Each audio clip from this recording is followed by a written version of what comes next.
A notícia acaba de chegar. O primeiro-ministro de Israel, Benjamin Netanyahu, surpresa, se ele aceitou o acordo, os reféns voltam. Se ele rejeitou o acordo, os reféns continuam. Pois bem, e que os reféns continuando, continuam os bombardeios, continua a guerra e ele continua no cargo. Portanto, Benjamin Netanyahu rejeitou os termos de cessar-fogo propostos pelo Hamas. Seria uma trégua de 135 dias, dizendo que a vitória total na faixa de Gaza é possível dentro de alguns meses.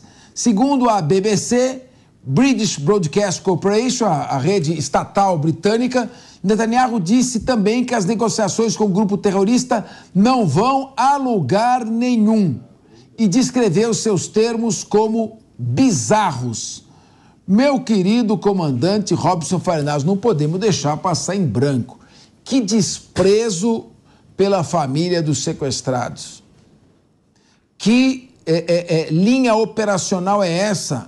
Vai destruir o Hamas bombardeando? Ele quer matar 2.300.000 palestinos para destruir o Hamas? Não é assim que se faz. Guerra de guerrilha. Os terroristas estão escondidos que nem ratos nos mais de 500 quilômetros de túneis. Estão com os reféns ali. Para você, não vai conseguir inundar os 500, são mais de 500 quilômetros de túneis. Você tem que buscar os reféns de volta, trazer para suas famílias. E aí você vai fazendo operações cirúrgicas. O Hamas não é um país. O Hamas não é a faixa de Gaza. O Hamas é uma ideia. É um grupo que está com uniforme, tira o uniforme e se mistura à população. Então, vão matar 8, 10, 15, 20 mil terroristas? Não vai acabar o Hamas. Lamentável, então, essa notícia triste para os parentes com os quais estive durante toda a semana. Conversamos bastante. Também as famílias que têm jovens ali, israelenses, lutando no campo de batalha, algumas com mães de mutilados. Eu tenho imagens aqui, eu vou mandar depois para o alemão. Um menino perdeu os 2 globos oculares no estilhaço de uma bomba. Outro, o menino perdeu as 2 pernas, outro uma perna, cadeira de rodas. A guerra é um horror, a guerra não tem heróis. E recebemos essa notícia com tristeza, em solidariedade a essa mãe, por exemplo, que segura o cartaz do seu filho. Robson Farinazzo. Pois é, Capês, o que acontece é o seguinte, o Netanyahu, na cabeça dele, ele deve saber muito bem que se Israel aceitar uma trégua longa, ele perdeu essa guerra. Isso é um fato, porque com toda a superioridade em termos de efetivos, superioridade tecnológica e o apoio maciço dos Estados Unidos, se eles aceitarem um cessar-fogo, vai ser uma admissão tácita, né, que Israel sofreu uma derrota política aí, por parte do Hamas. Então, o que o Netanyahu faz? Ele quer estar ganhando tempo, ele quer ganhar tempo, ele vê no horizonte dele que há uma possibilidade de Donald Trump ganhar essa eleição, né, que nós estamos há 9 meses dela praticamente. Mas é novembro, os reféns vão ficar até novembro, não vai sobrar nenhum. Diz isso pro Netanyahu, ele não parece... Será que se tivesse um filho dele lá, ele estaria fazendo isso? Pois é, Capês, mas esse aqui é o problema, né? O Netanyahu ele luta como os Zelensky, eles lutam pela sobrevivência política. Um país numa situação de guerra, como a Ucrânia, como Israel, que é uma coisa extrema, as coisas elas começam a perder, ela ganha uma natureza em si. O que aconteceu com a Alemanha no final da Segunda Guerra Mundial? Eles já sabiam que não iam ganhar, mas também não podiam parar com a luta, né? Então, eu acho que o Netanyahu, ele está nesse dilema. Eu acredito que já se comecem novas rodadas de negociação, mas tem uma coisa interessante nessa história. A gente começa a observar que para a campanha eleitoral americana, que é o que conta, a verdade é uma só, o farol do ano de 2024 vão ser as eleições americanas. Parece que a guerra em Israel para o Joe Biden, ela está se tornando mais importante do que a guerra na Ucrânia. Por quê?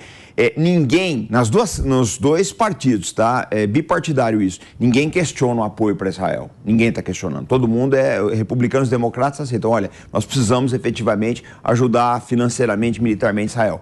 Só que já o apoio para a Ucrânia está em xeque. Então a gente vê que Israel passou na frente aí nas prioridades de ambos os partidos.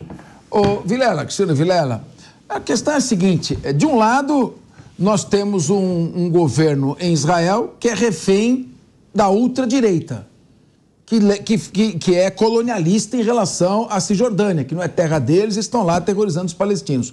Do outro lado, tem o Hamas. Tem gente aqui no Brasil falando que o Hamas é grupo de libertação e resistência. Ele está resistindo ao quê? Gaza já estava na mão dos palestinos. Gaza foi devolvida aos palestinos em 2005. Em vez de pegar empréstimo ou doações da Arábia Saudita, Catar, Emirados Árabes, parceria com a China, transformar aquilo numa Singapura, numa nova Dubai, com mão de obra local, pegaram o dinheiro e construíram 500 quilômetros de túneis, praticaram um dos atentados terroristas mais hediondos. Eu vi os filmes. Quem apoia o Hamas não viu esses filmes. Matando o pai na frente dos filhos, os meninos chorando, um sem um dos olhos. O terrorista abre a geladeira e pergunta se tem refrigerante. Mataram uma coisa bizarra, o cachorro estava andando ali, metralharam o cachorro gratuitamente. Então, dizer que isso é ação de libertação... Então, o que nós estamos colocando aqui é que tanto a população pacífica de Israel, que é a imensa maioria, tem ativistas israelenses que atravessam para a Cisjordânia para prestar apoio aos agricultores palestinos. Então, está havendo uma distorção da mídia com relação à imagem da população de Israel. E também o povo palestino, os palestinos querem trabalhar. Eles não querem guerra, eles estão sem trabalhar, saíram de suas casas, não podem sustentar suas famílias. Então, os radicais do Hamas e a ultradireita israelense é um mal para aquela região. Queria ouvir você. Olha, e é impressionante, Capês, como isso reverbera em todas as partes do globo.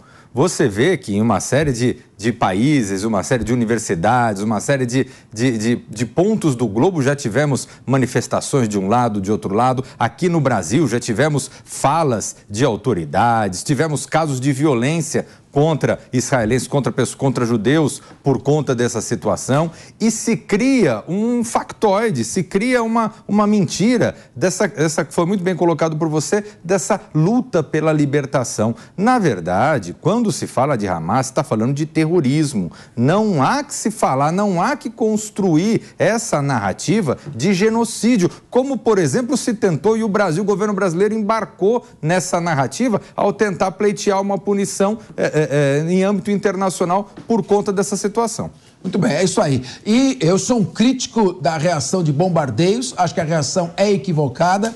Agora, a maneira distorcida com que a mídia tem feito a cobertura e apresentado à população de Israel tem contribuído para o antissemitismo, e é nossa obrigação combater aqui no Brasil e no mundo ações preconceituosas como essa.